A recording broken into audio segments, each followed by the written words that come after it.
this woman, her name's Charlotte, and Charlotte just got some crazy news.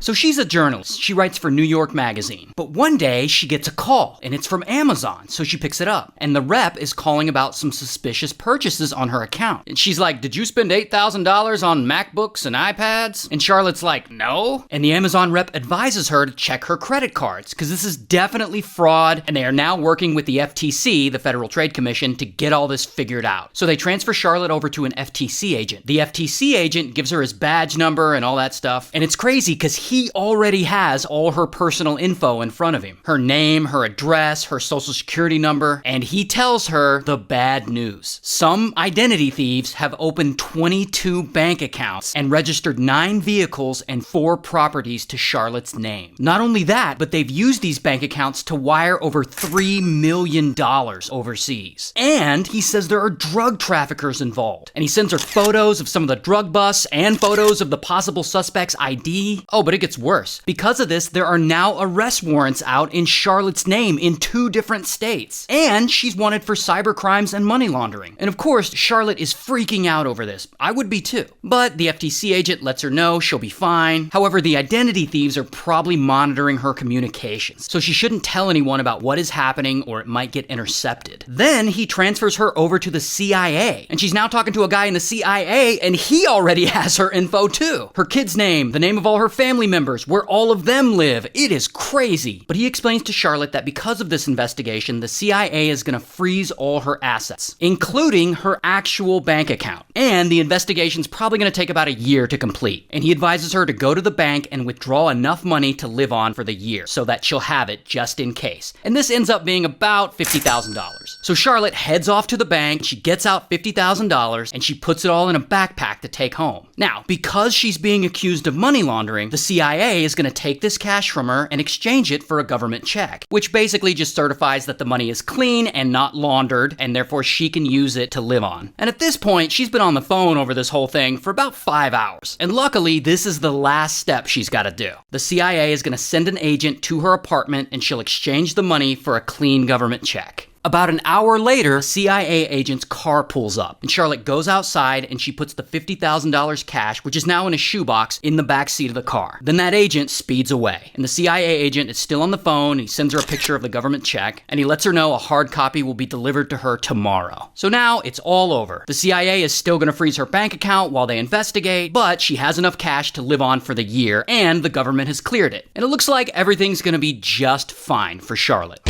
Until later that night, she calls the CIA agent for a follow-up. But the person that answers kind of blows her off, tells her that the offices are closed and that maybe the agent will get back to her tomorrow. And that is the moment when Charlotte starts to walk back through her whole day. She gets a call from Amazon. She's accused of money laundering. The FTC gets involved. Then the CIA gets involved. And they want her to withdraw $50,000 cash and personally deliver it to them. This whole thing suddenly sounds far-fetched because Charlotte just got scammed. And everyone she spoke to on the phone that day was in on it. A fake Amazon employee, fake FTC agent, fake CIA agents. And they were like texting her proof the entire way. Pictures of their badges when she asked for them. They were calling from spoofed phone numbers when they claimed to be from Amazon. Charlotte's caller ID actually said Amazon on it. Oh, but that's not even the craziest part. Not only is Charlotte a journalist for New York Magazine, she writes their column on financial advice. How to save money, how to budget, how to avoid scams. But despite that, poor Charlotte still got scammed hard. So anyway, she reports the scam to the actual FTC and the FBI, but it's pretty clear she's probably never getting her money back. I wish this story had a better ending, but I guess the lesson here is